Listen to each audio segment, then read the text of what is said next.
தளபதி விஜய் அவர்கள் அரசியல் ரீதியாக இப்போ மோத இருக்கார் இல்லையா? ஸோ சென்னை பெரம்பலூரில் தவிக தலைவர் விஜய் தாக்கல் செய்த வேட்புமனுவில் அவருடைய சொத்து விவரம் வெளியாகியிருக்கு.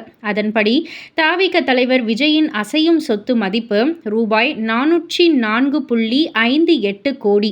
சுயமாக வாங்கிய அசையா சொத்து மதிப்பு ரூபாய் 92 கோடி அப்படின்ற மாதிரி வேட்புமனுவில் தாக்கல் செஞ்சுருக்காங்க. விஜயின் அசையா சொத்தின் நடப்பு சந்தை மதிப்பு ரூபாய் 220 கோடி அப்படின்ற மாதிரி தெரிய வந்திருக்கு. அண்ட் விஜயிடம் 2 BMW, ஒரு டொயோட்டோ லெக்ஸஸ், ஒரு டொயோட்டோ வெல்ஃபயர், மாருதி ஸ்விஃப்ட் மற்றும் டிவிஎஸ் எக்ஸல் இருசக்கர வாகனம் உள்ளது. விஜய் வைத்திருக்கும் கார்களின் மொத்த மதிப்பு ரூபாய் 7.45 கோடி என குறிப்பிட்டிருக்கு. தன்னிடம் ரூபாய் 1.2 கோடி மதிப்பிலான தங்கம், ரூபாய் 15 லட்சம் மதிப்பிலான வெள்ளி, மனைவி சங்கீதாவிடம் ரூபாய் 4 கோடி மதிப்பிலான தங்கம், ரூபாய் 1 கோடி மதிப்பிலான வைரம் உள்ளதாக தெரிவிச்சிருக்காரு விஜய்.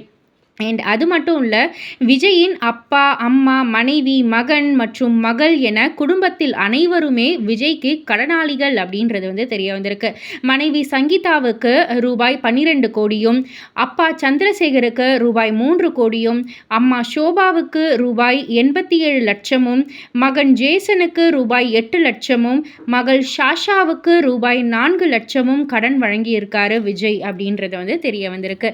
ஸோ இதெல்லாம் பற்றி நீங்கள் என்ன நினைக்கிறீங்க? உங்களுடைய கருத்து என்ன அப்படின்றத கீழே உள்ள கமெண்ட் பாக்ஸில் குறிப்பிட்டு சொல்லுங்கள். மறக்காம சேனலை சப்ஸ்கிரைப் பண்ணி பக்கத்தில் உள்ள பெல் ஐக்கானை கிளிக் பண்ணிவிடுங்க.